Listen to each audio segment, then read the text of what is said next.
আসসালামু আলাইকুম রহমতুল্লাহি ওবারাকাতু। আমি অমিত হাসান বলছি দুবাই থেকে। সবাইকে রমজানের শুভেচ্ছা।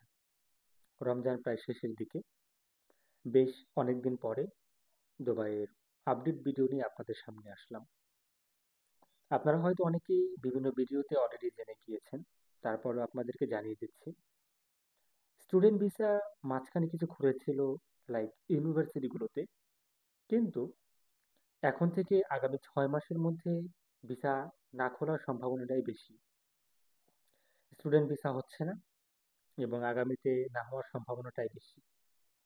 কিছু সেমি গভর্নমেন্ট কোম্পানিগুলো কোম্পানি ভিসাই, ফ্রি ভিসা বা employment visa, partner business visa যেগুলো বলছেন, সেমি গভর্নমেন্ট যে ফ্রি জোন এরিয়া আছে দুবাইয়ের এবং শারজা, আজমান প্রত্যেকটা সিটির একটি ফ্রি জোন এরিয়া আছে।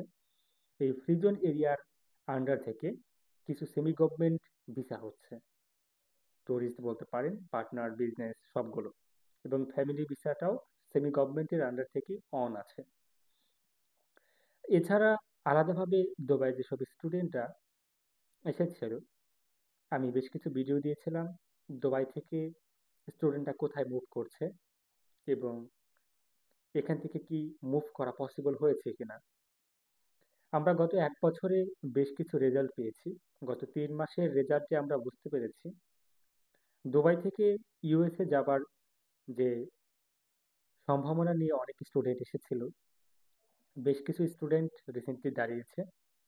তো ক্রেডিট ট্রান্সফার করে আসলে যাওয়াটা পসিবল হয়নি কারো, কারণ এখান থেকে রিজন না দেখানো এবং এম্বাসি অফিসারকে, আপনারা সবাই হয়তো জানেন যে ইউএস এর ভিসাটা সম্পূর্ণ ইন্টারভিউ বেসড ভিসা। সো এই ভিসাটা প্রফেসরকে ইমপ্রেস করতে হয়, তাকে বোঝাতে হয় যে আপনি ব্যাক করবেন বাংলাদেশে। সে ডাউট করলে কখনোই ভিসা দিবে না। তো এই উদ্দেশ্যে আসলে এখনো কারো ভিসা হয়নি। আর এখন যদি ইউরোপ নিয়ে কথা বলি, আমি আমার ভিডিওতে লাস্ট কিছু বলেছিলাম যে ইউরোপের ইটালিতে একটি মেয়ের ভিসা হয়েছে এবং এই স্টুডেন্টদের মধ্যে থেকে, এবং জার্মানিতে একটি মেয়ের ভিসা হয়েছে। হাঙ্গেরিতে 2টা ছেলের ভিসা হয়েছে, মাল্টা একটা ছেলের ভিসা হয়েছে এবং স্পেনে 2-3টা ছেলের ভিসা হয়েছে। এছাড়া বুলগেরিয়াতে বেশ কিছু স্টুডেন্টরা অ্যাপ্লাই করেছিল, প্রায় 10 থেকে 12 জনের মতো। বেশ কিছু স্টুডেন্ট সেশন রিভার হয়ে সেপ্টেম্বর ইনটেকে চলে গিয়েছে, তাদের মিনিস্ট্রি আসেনি, এবং যাদের মিনিস্ট্রি এসেছিল প্রায় 35, 40 বা 45 দিন হয়ে গেছে, তাদের এখনো কোনো রেজাল্ট আসেনি। অবশ্যই রেজাল্ট আসলে আপনাদেরকে জানানো হবে। এরপরে যদি আহ, অন্য একটা কথা বলি যে রোমানিয়াতে বেশ কিছু স্টুডেন্ট অ্যাপ্লাই করেছিল দুবাই থেকে।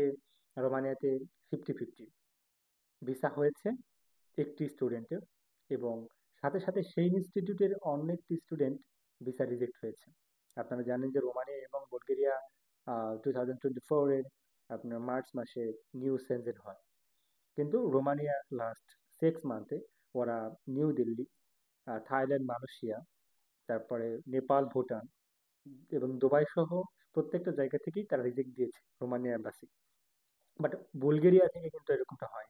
বুলগেরিয়া প্রায় রেশোর দিক দিয়ে সব দিকে ভিসা দিয়েছে।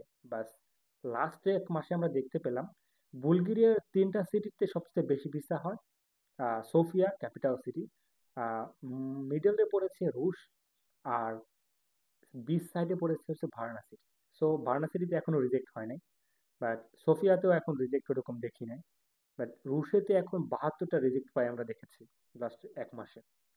তো ইউরোপের অন্যান্য দেশ নিয়ে এবং আহ, কানাডা এবং মেক্সিকো এবং এশিয়া মহাদেশের মালয়েশিয়া থেকে অস্ট্রেলিয়া এবং কোরিয়া, নিউজিল্যান্ড, এইসব দেশ নিয়ে নতুন একটি ভিডিও আবার আসবে। আশা করছি আপনাদের অনেক হেল্প হবে। ভালো থাকবেন সবাই। ডিসক্রিপশন ডেসক্রিপশনে আমাদের নাম্বার থাকবে এবং স্ক্রিনেও আমার হোয়াটসঅ্যাপ নাম্বার দেওয়া আছে। আপনারা যে কোনো হেল্পে মেসেজ করতে পারেন। ভালো থাকবেন সবাই। আমি অমিত হাসান বলছি। আসসালামু আলাইকুম রহমতুল্লাহি